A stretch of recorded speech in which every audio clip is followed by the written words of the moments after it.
Щодо того, які заяви робили різні політики, так, вони робили різні заяви, це правда, які відзеркалюють їхній світогляд. Він у них такий, як є. До речі, от ви згадали про те, що Ходорковський переконував, що треба писати на Україні. Я хочу нагадати вам, що рідною мовою у Михайла Ходорковського є російська мова. У російській мові є свої правила. Ця мова не має ніякого відношення до української держави.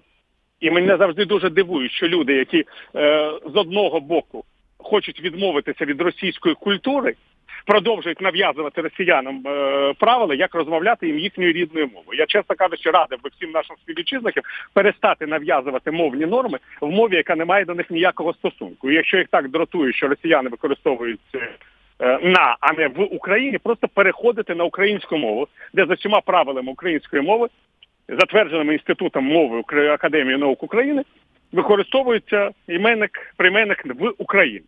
Це, до речі, теж буде дуже хорошим кроком від позбавлення від тих комплексів, які не дозволяють нам жити у власному культурному світі. Я думаю, що коли ми перестанемо диктувати громадянам Росії те, як їм розмовляти своєю рідною мовою, погодимося з тим, що ми не маємо до цієї мови ніякого цивілізаційного стосунку, почнеться зовсім інший розвиток.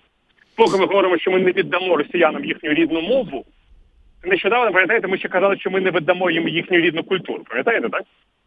Що це наша. Тепер культуру, слава Богу, ми залишили росіянам, бо ми хочемо, щоб її не було. А мову все ж таки ще намагаємося залишити собі і розповідати їм, як їм розмовляти. Забудьте.